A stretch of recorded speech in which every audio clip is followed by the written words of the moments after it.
Hello and welcome to episode 224 of the 77 Club. Harry, start with the socials.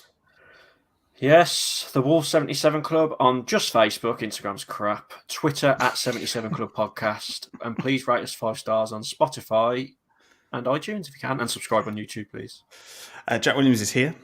I promise on Saturday I will take a photograph and put it on the Instagram. But yeah, I'll be first, won't it? Yeah. Probably be in my shoes, but It is my thumb. And gracing us with his presence after what seems like a lifetime away, Dan Bayliss is here, complete with ski sunburn. This is the sunburn of middle-class people because we've got what is white sort of panda eyes, I think. People on YouTube can sort of see him. He's turned the lights down in his house, not only to save money, but also just to see if we can avoid seeing the sunburn. But Daniel, it is good to have you back. How was skiing? Very good fun. Had a good laugh. Yeah, nice. Very nice weather. It's actually warmer there than it is here. Was it snowing? Yeah, honestly. It snowed and then the sun came out and it was really warm. Who'd have thought? There was a picture I think you sent with some topless men on a rooftop. Was that? Yeah, one of the lads, Tobes, did actually line a deck chair. Oh, come on, you can make it up. Bloody Tobes. Tobes, absolutely crazy. Tobes taking his shirt off and, it's snowing and everything. It was that hot, you could lie in a deck chair with a beer and get a suntan. Look at that. Excellent. Well, look, Harry, we'll start with Leicester. Ruben Neves did not start the game. You were pretty consistent in your messaging for, I was going to say Bruno Lage then, for Julen Lopetegui to put him on the bench at the very least. And you got your wish, but it didn't quite go to plan. Yeah, so officially Lopetegui hasn't got tiny bollocks after all. He did stick with... He made the right choice, in my opinion. I know Tom and Jack disagreed and they wanted Neves to start, but I think him starting with the same team was justified as well because those first 30 minutes we absolutely battered Leicester and we fully deserved to go 1-0 up, and we'll get onto it, but Jose Sarr makes a bit of a howler and the game gets turned on its head a bit and we weren't the same. But yeah, that first half an hour, some of the best football we've played. It reminded me a lot of Villa away and Fulham away, where we just took it to them. Free-flowing football, looked like we was playing with confidence and looked like they was having fun, to be honest. And I thought it was going to be about 3 or 4. I thought finally my 4-1 bet was going to come in at one point, but it wasn't to be. But it's a bit weird, isn't it? Because we do these sort of podcasts when it's a double game review, and if we'd have done it straight after Leicester, this would have probably been a bit more of a doom and gloom podcast, to be honest, because there's a lot of things to moan about. But yeah, mainly Sarr for me and substitution second half. Jack Cunha got his second goal of the season, which, as you pointed out on the group earlier, I think, or last night, that he actually moves into third place now on the top scorers list for Wolves. That says a lot about us. I'm not sure if there's anyone else who's got 2 and he's the joint third top scorer, but yeah, it's definitely Podence, Neves, and then him on 2. So that says a lot about our scoring record. So I went to the Leicester game, actually, as I think you guys know, probably not everyone listening does. And yeah, I agree with what Harry said, really. I mean, bear in mind, I had a few shots before the game, so my memory might be a little hazy of what happened. But we were really, really good for the first, 35, 40 minutes until really out of nowhere, Jose Sarr lets them back in the game because from where we were stood, which was sort of if behind that goal to the left, it just looked like there was a bit of a rush of blood to his head because there was just no need to make that tackle because he's of where he is. He's gone out. He's committed early.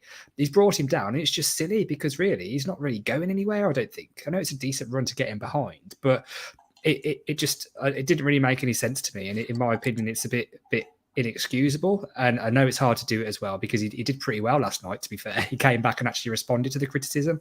But after that, they just got back into the game, Leicester, and we just didn't look the same team. And, the worst thing to do when you 1-0 up is let your opponent get back into the game, not gone before half-time.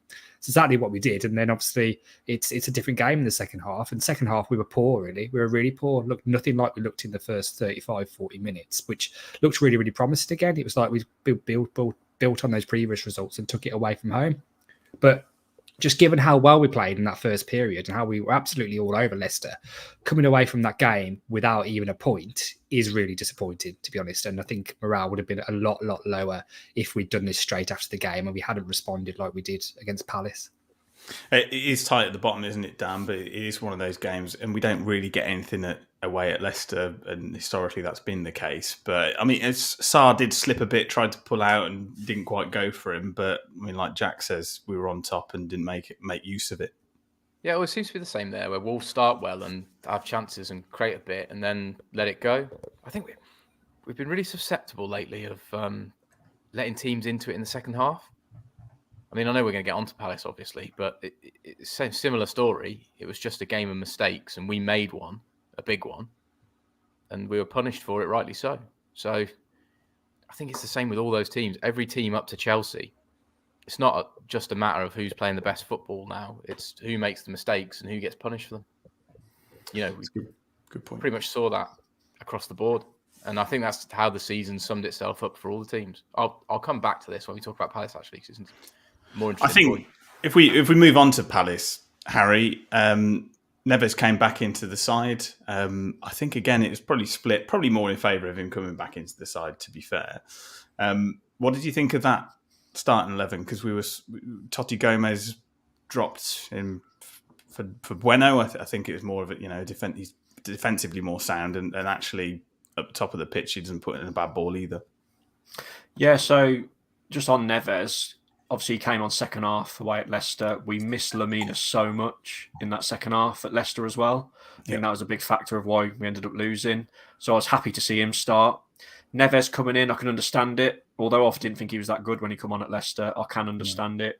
Harsh on Gomez, but I suppose leaving your captain out and your best player out 2 games in a row would have been a bit of a bad thing to do in Lopetegui's eyes, so I can see why it happened. I was glad Bueno got back in. You know, Totti's been brilliant, but I do prefer Bueno, so I didn't mind that one.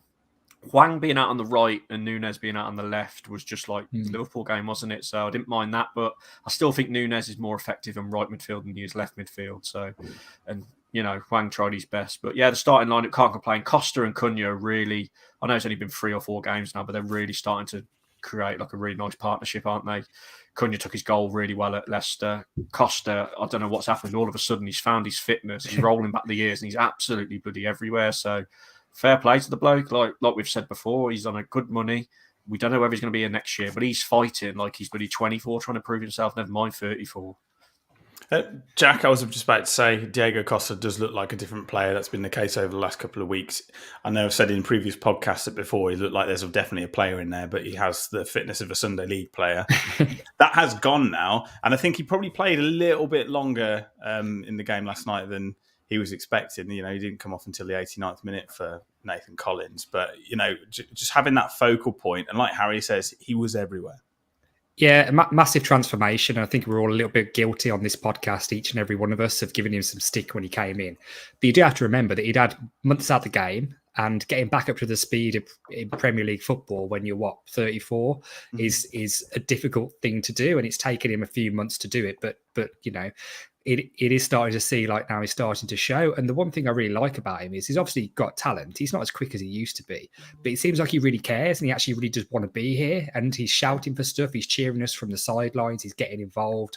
And I know you said that he played a little bit longer than he should have and was on until, you know, the 90th minute last night. But he's their only striker, really, who's around the team at the moment. Out and out striker, I'd say, not including Cunha in that, really. But Jimenez is nowhere to be seen. He's the man missing, and Costa is the only threat we've got. And he's stepped into it, and he's doing really, really well. He's instantly a fan's favourite because of his history, because they got him 3 Wolves to pose with, and up until, you know, the last, you know, month or so, he's probably the cost of the Wolves probably didn't outweigh the contribution he's made on the pitch. But he's turned a corner now. He's got himself fit. His head's in the game. I think he wants to be here. And I know people start asking questions, and we said it on the pod a couple of weeks ago about whether we should give him another year. But from what I've seen, yeah, at the moment, so I'm really pleased with it. And he's definitely offering more than Jimenez has this season by a long way. Well, he's here, which helps. He's literally gone from Barry from the Dog and Duck to Barry bloody Sheen in the last couple of weeks. He's all over the shop. He's like, you know, it's great to watch, though, isn't it? Like, can you imagine what he was like? I have no idea what that means. Barry Sheen. He was a motorbike rider. Barry Sheen. Yeah, he rode motorbikes. He was a striker, though, was he? Yes. Barry Sheen. Who's the one who sold Sillet Bang? Oh yeah, Barry Scott. Yeah. Barry Scott. I've got Barry Scott in my head now. Okay. But Barry Sheen sells polish. I'm getting Barry Sheen and Mr. Sheen confused. I guarantee you, one of the old boys in the comments will know who Barry Sheen was. It was the Monopoly guy with that. Was he good with his back to goal? Was he good at scoring? I thought who's this football player? I don't know. Obviously, I didn't get the link. It's going to be a motor. I was trying to say that he looked quick, and he does look quick. Thank you for using a very recent sporting icon. I couldn't think of another Barry. Carry on. Sorry, my fault. Either way, what a different player he looks. Like that's the best I've seen a striker play for Wolves in ages. He cleaned up like Barry Scott, didn't he? There you go. Let's keep the Barrys going. As long as no one posts a picture of one, we're all right. Harry, we said, didn't we? Made a massive contribution. It wasn't as easy as the Brentford home game, but it was the third win in a row at home since November 2021. So, I mean, when you look back on this season, this period of getting very, very important points, is it safety confirmed now? I know we were sort of talking last week saying it was all but done, and we were talking about who was going to go down, and then some results go in, we lose to Leicester, and then we're almost back to square one. Yeah, so after Leicester, this game was just all about getting the 3 points, wasn't it? Palace in really good form coming into it. And when we got that early goal, I looked at you, didn't I? I was like, bloody hell, my 4-1 bet might be on here. I thought, there's going to be a lot more goals, but it did go a bit flat after that. And as we know, Palace were always going to apply pressure as they did definitely second half. But at the end, we did get the win. But I just want to say, I'm just going to get my phone out here because I'm so happy Bayliss is back today. So I'm just going to read out a bit of a quote and a date.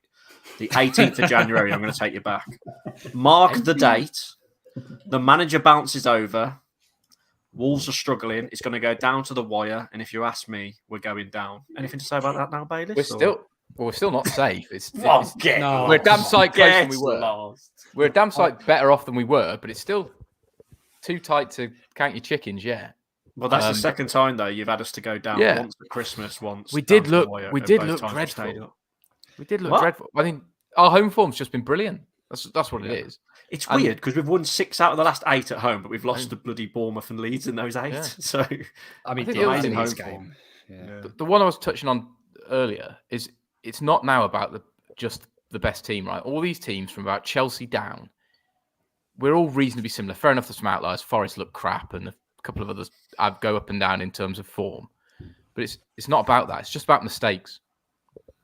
Palace and Wolves were completely evenly matched, in my opinion, except for the first 20 minutes where we were way better. The teams were pretty evenly matched. We got a goal early, and it was all down to mistakes. We didn't make any absolute clangers, really, for the entire game. I think Palace had a couple of chances. There was a really good save by Sarr. But otherwise, yeah. Oh, yeah, sorry, and the tip over the bar, yeah. So 2 really good saves by Sarr, but otherwise, no stupid mistakes. Whereas Palace made 2 mistakes. They never get in a really dangerous cross early and the bloke sticks in his own net, and the penalty at the end. That's now the difference, right? We can count it where we've lost.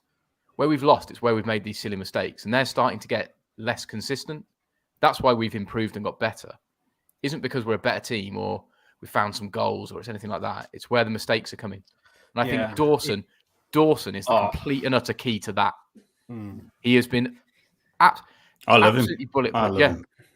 I said I did like a little preview of a Crystal Palace podcast before the game, and they said who's been your player of the season. I said obviously Neves, but I said Lamina and Dawson. They come in January, but it's no coincidence, is it, that when they come in, all of a sudden our form just went upwards. And Lopetegui's made a lot of mistakes.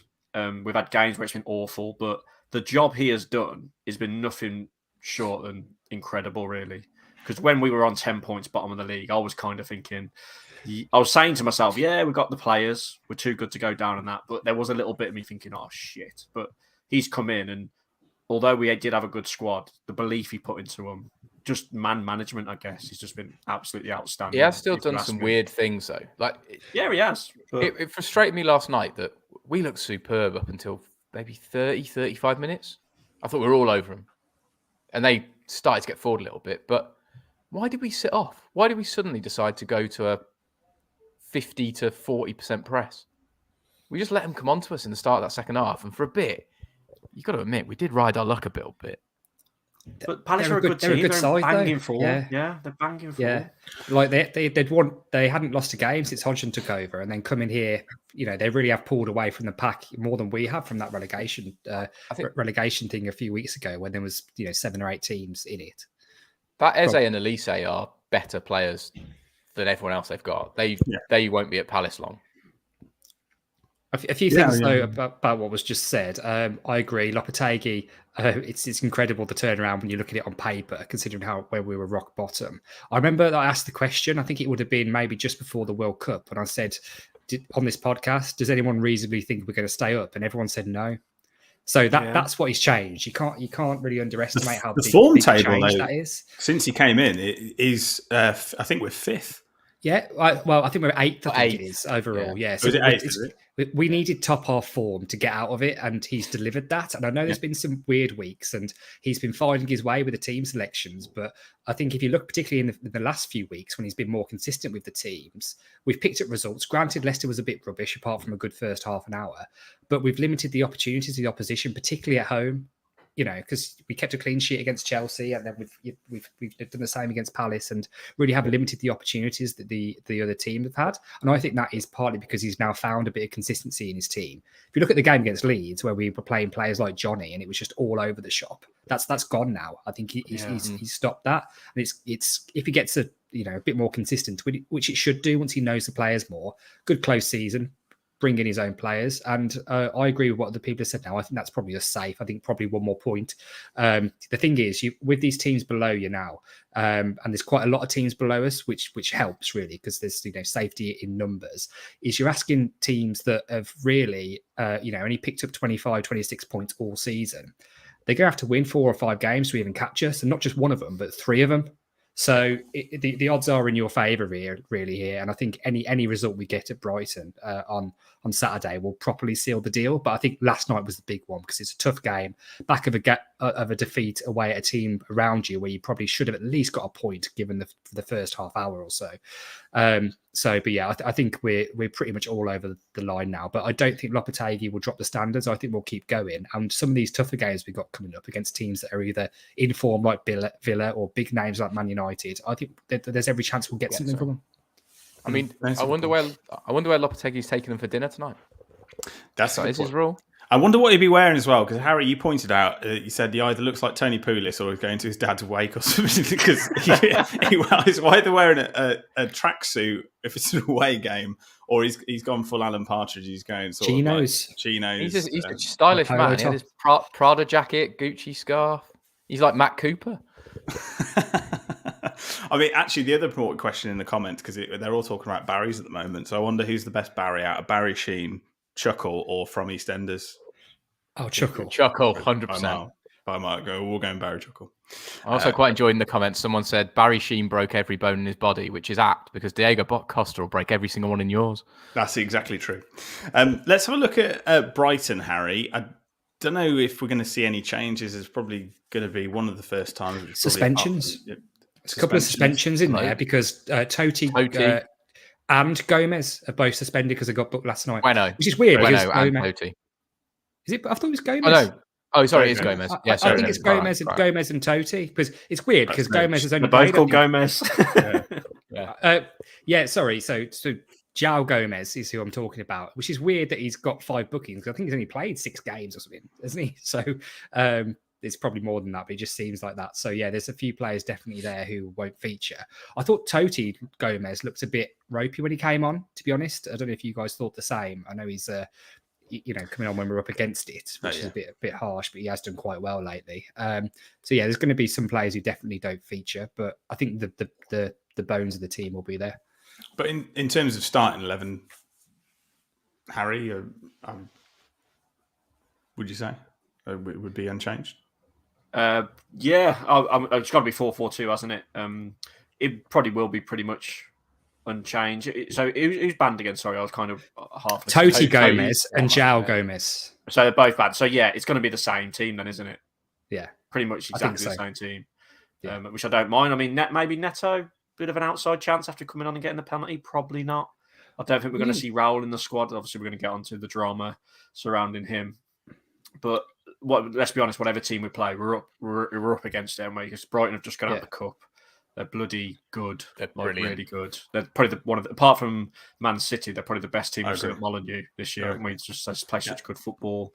What's his name on the left? Minamoto, whatever the Asian lad on the left, the Japanese lad. Yeah, quality, absolute lightning. And so if we do get anything out of it, we bloody deserve it because we've got to be massive underdogs the way they're playing. They're like in touching distance. We haven't done man of the match, and I was going to drop a bomb.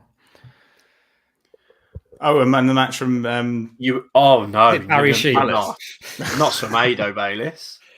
I'm going to drop a bomb. Yeah. We didn't talk about the penalty either, actually. Let's talk about the penalty. Let's talk about loads more things. Because basically we're all clock watching because we all want to go and watch Arsenal City. So we're all over the shop here. So sorry to anyone who's listening on the podcast, but we've got 20 minutes before the game kicks off. So what do you think of the penalty first before we do man of the match? I think it's a red card. Yeah, I think you're probably right. Yeah, move on. Moment of madness, but I think we needed it as well just to calm the nerve. I know it was right at the end, but great penalty by Neves. He's done it so many times, hasn't he? Gone bottom right, and like you said to me, Sam, just before we come on, his celebration was that a middle finger up to the naysayers. Like obviously Jack and Tom last week were really criticising him, saying he shouldn't play. So I think he was looking at you. I've always backed him. Obviously, I'm checking. No, obviously, like I think it was a bit of because there has been people saying, including me, to be honest, like we'll be all right without him. He shouldn't be starting, but since he's been away, and he probably saw some of that. Like they must see some things. Obviously, they must have a look, and he probably took out his. FU to some other fans. I've missed this. What did he do? Well, he did a massive celebration. Really passionate celebration. Very, very passionate. Took his shirt. I mean, he's just come back from suspension because he picks up too many yellow cards, and then he gets a yellow card when he scores a penalty to make it 2-0. But I'm not having to go at him for over celebrating. I just didn't expect it. Yeah, for me, it was more than just celebrating us winning and kind of getting survival. It was a bit of a I'm back, don't doubt me.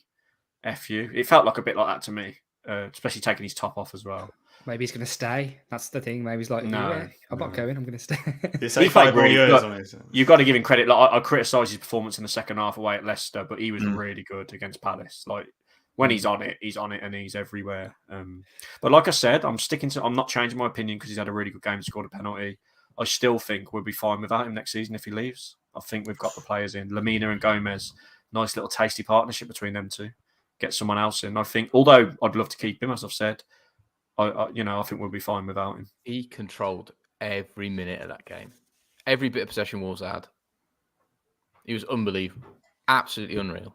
One of the best games I've seen him have. He controlled every single thing. I still don't fancy us without him. I know we've played quite well, actually, without him for a couple of games, but good God, he was good last night. Good enough for a man of the match, Bayliss? No. No, Costa was brilliant. He was close. Neves should really get it, but I'm giving it to someone that I thought had one of the best games I've seen him play in a Wolves shirt. If you drop a bomb, I'm going to have to get Barry Scott in. It's Semedo. He got back. I never thought I'd see the day. He got back. He got back when we needed him. He defended pretty well. He got forward fantastically. He got some superb crosses in. He got unlucky with a couple as well. Yeah.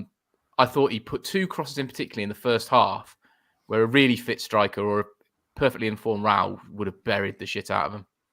Bully would have headed the ball, the keeper, and the net into the North Bank. It would have been. He was class, absolutely brilliant. Couldn't pick a fault. Well, there you go. I think you've picked him there. I'm not saying he had a bad game. I think he's had better games where you haven't praised him. But I think with you, it's all about him getting forward, which is what you like. When he gets forward, and he was very good at getting forward in that first half, then I think it's. But I saw him do the legs back as well. That's the one thing I noticed. He did. He got back a lot, actually. I think he's defended decent. I do.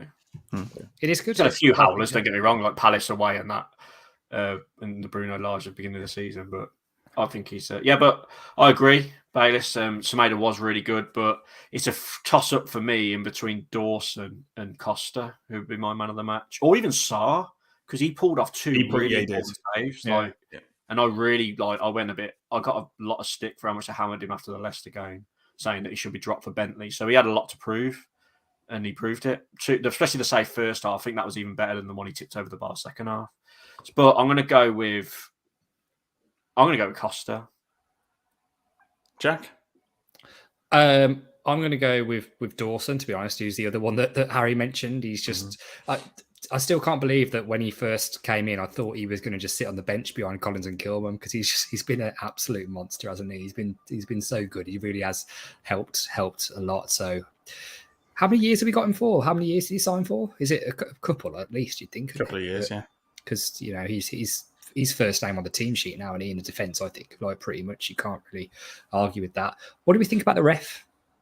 Actually, Awful. what we're talking about that. Shite. Yeah, that the one that sticks out in my mind was when Jose Sarr went to run off and the player just hit it out. That's the one. That's the one that I don't get at all. Jose Sarr ended up getting booked for that, and he basically the Palace players stop him taking the throwing the ball out quick, and then Jose Sarr gets booked for his reaction, and we're like I couldn't work that one out at all.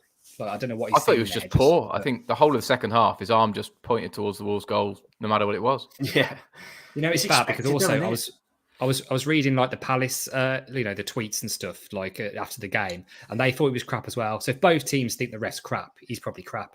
Yeah, true. But the thing is, we're used to it now. It's like it's kind of expected in Premier League games now. You know what I mean? And the VAR thing about check complete.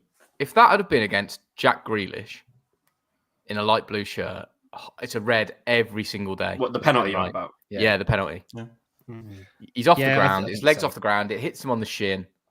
It's very lucky with that. Very lucky that Neto's leg wasn't planted. It's up in the air, because if it was planted or anywhere near the floor, that would have been really, really a really bad injury for him.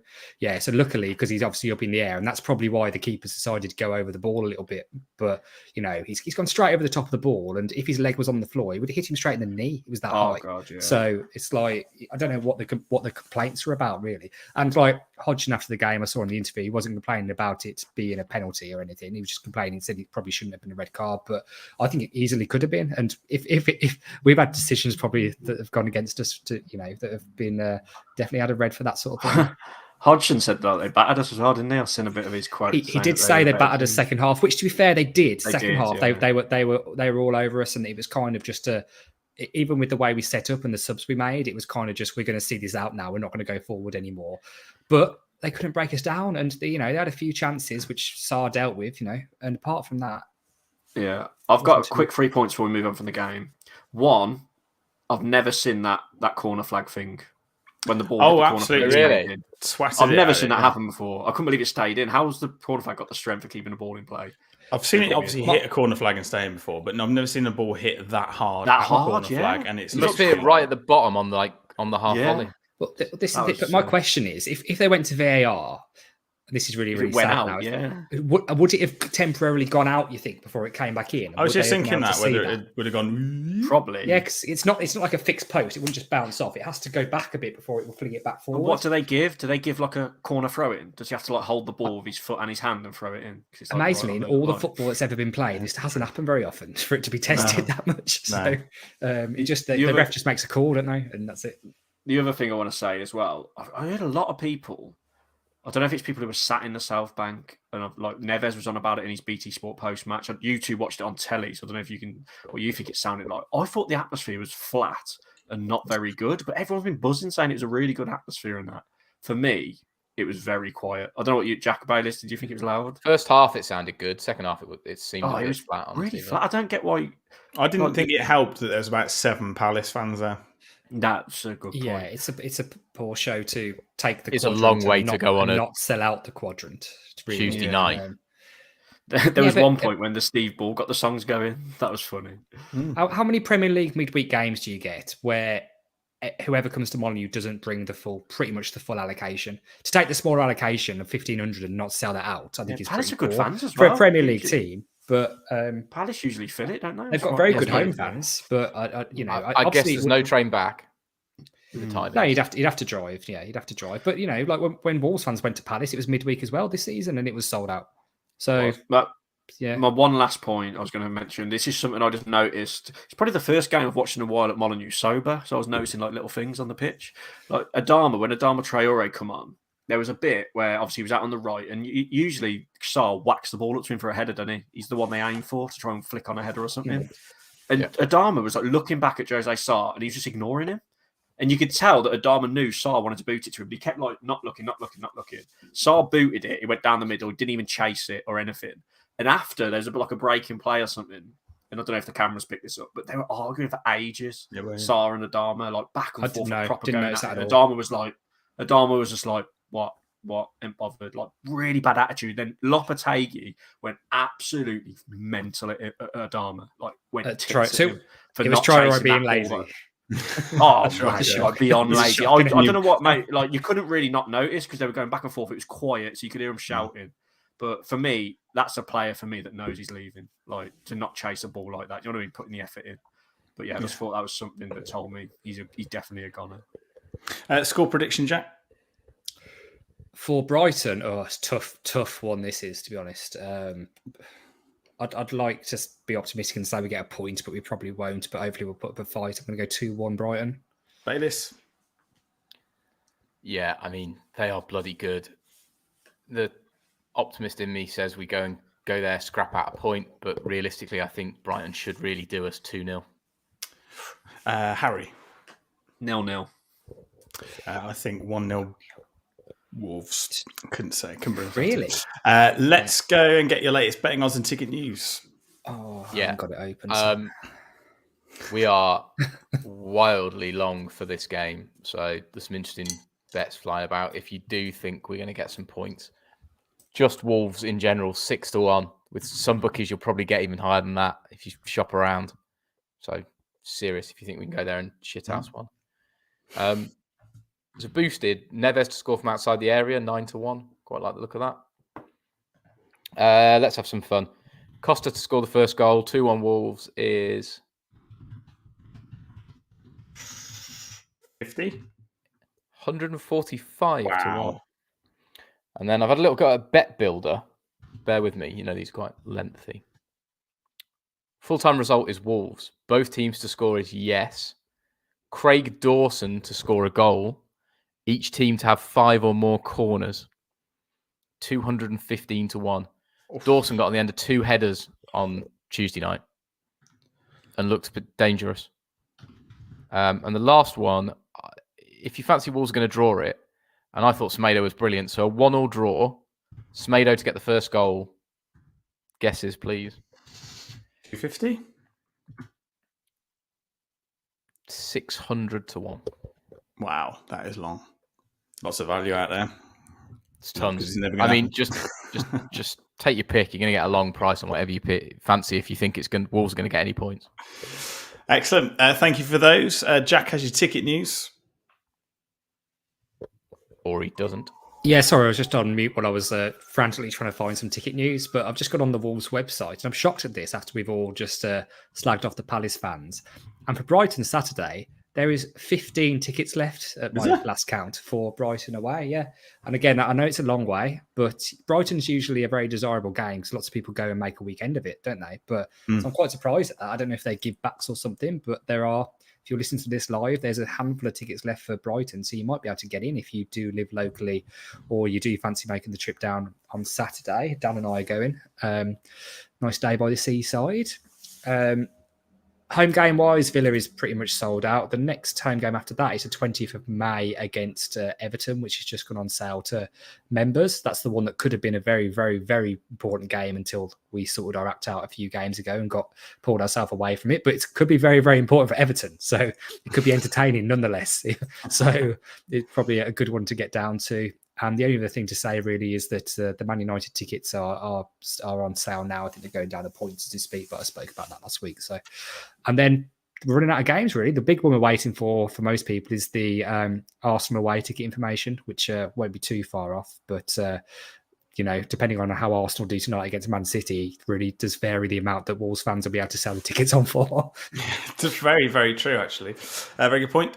Thank you for those. Harry does have a quiz, and I cannot wait. Bayliss, you've got to put your phone away. Put your phone away. Throw it. Yeah. Yes, he did throw it. Badly. Sorry, I know we're in a bit of a rush. Hand over to Harry. Yeah, quick. Quick fire round. I know we're in a rush, but we can't finish the podcast without talking about Rauls' misses and that tweet. That's true, yeah. It wasn't needed, was it? I was trying to find it to see exactly what it says, but what did you think about it, Harry? These things never end. They never end I well. think she's just got her arse in her hands because you haven't been getting to the squad. Simple as Can we that. stick with the people on the pitch? Because every time we involve one of the wags, it just descends into chaos. She made a silly comment. Done with. He's buggered off to America. He can stay there. Thanks. Well, I think it's pretty certain, really, that he's going to leave in the summer. Do you think? I think that's pretty. He's so. Probably. It's a real shame because you think of the player that he was before his injury and how how brilliant he was when he came in, really, as a relatively unknown player from playing in Portugal to over here, and he was that first season back in the Prem, like. He's what an upgrade he was on Bonatini, but it's just a shame, really, because if it ends in a sad way, because I think both us as fans and him as a player deserve more than that. So hope we all leave on good terms, really, and maybe we're reading too much into it as a tweet, but I think it's probably got something to do with the fact that he's not getting the team, and also we probably already said that we want to ship him out in the summer. To be honest, I think that's fair. Right, done. Come on. Right, quiz. Bailey, you haven't been here, so do you know the concepts? Former I could tell you now, Danny's going to be shit at this. 100%. He's going to be. We've showered ourselves in glory, actually, to be fair. We've done really well. I think overall, Harry, some of these have been really tough, and we've actually done pretty well. Yeah. Let's start with Sam. So it's the last 3 clubs of a former Wolves player. You've got to get it. If you can't get it, I'll give you clues. First one, Sam. Last 3 clubs: LA Galaxy, Royal Antwerp, Lokeren. What was the last one? Sorry, Harry.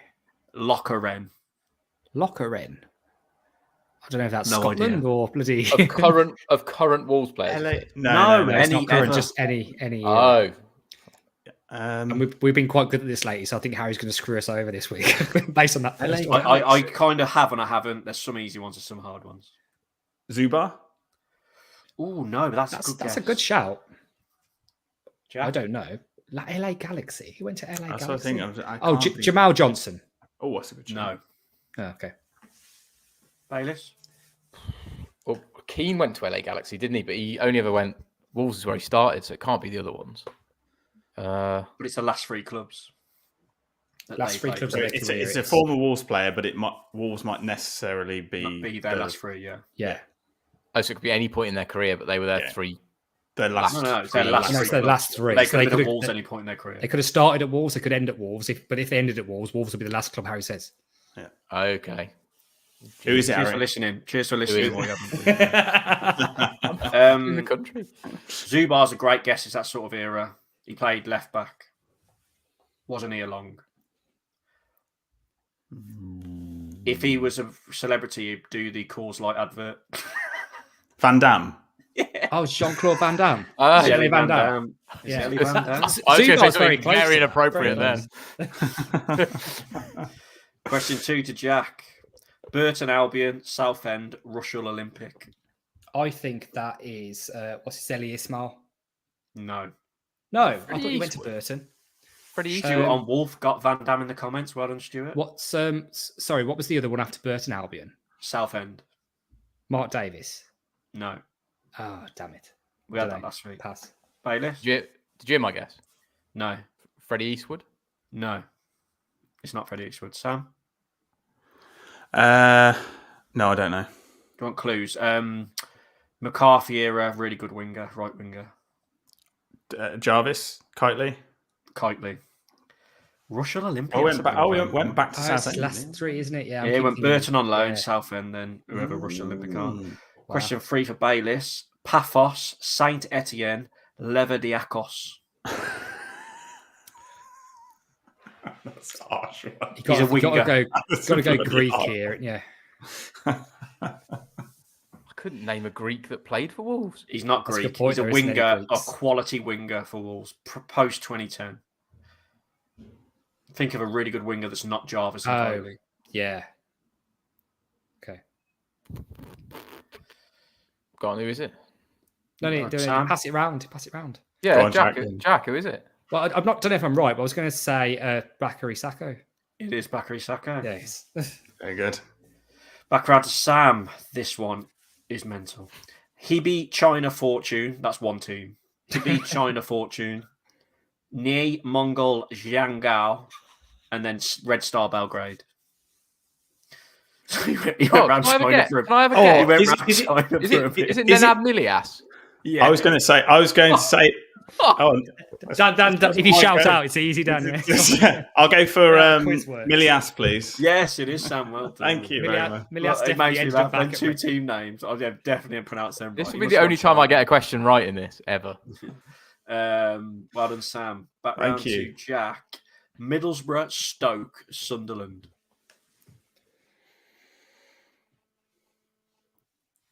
Middlesbrough, Stoke, I said some are easy. Sunderland. Is this easy? Yeah. Middlesbrough. He went to Middlesbrough from us. Stoke.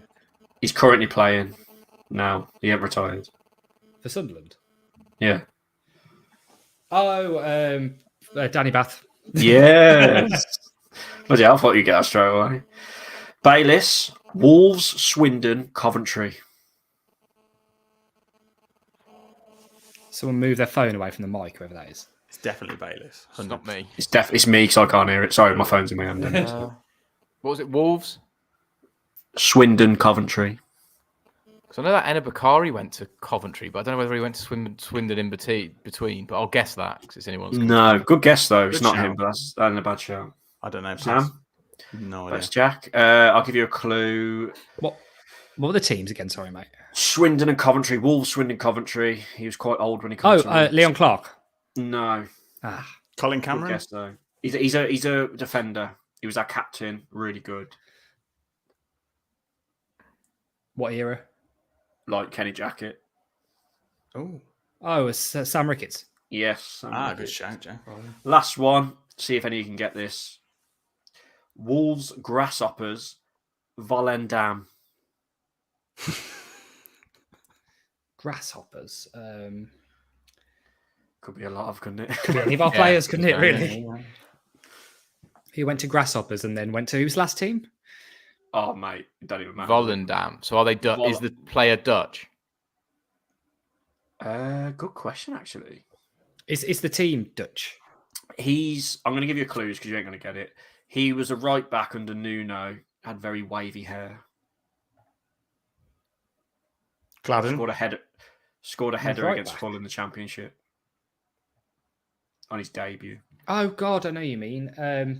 He just came into the team from the fringes, didn't he? Yeah. For that game against Hull, and he shouldn't have played. What's his Yeah, name? and he scored a header. He scored a the header. the small bloke. Played right back against Um, Man United in the FA Cup as well. It's kind of like a Hugo Bueno, but he didn't quite Yeah. break in.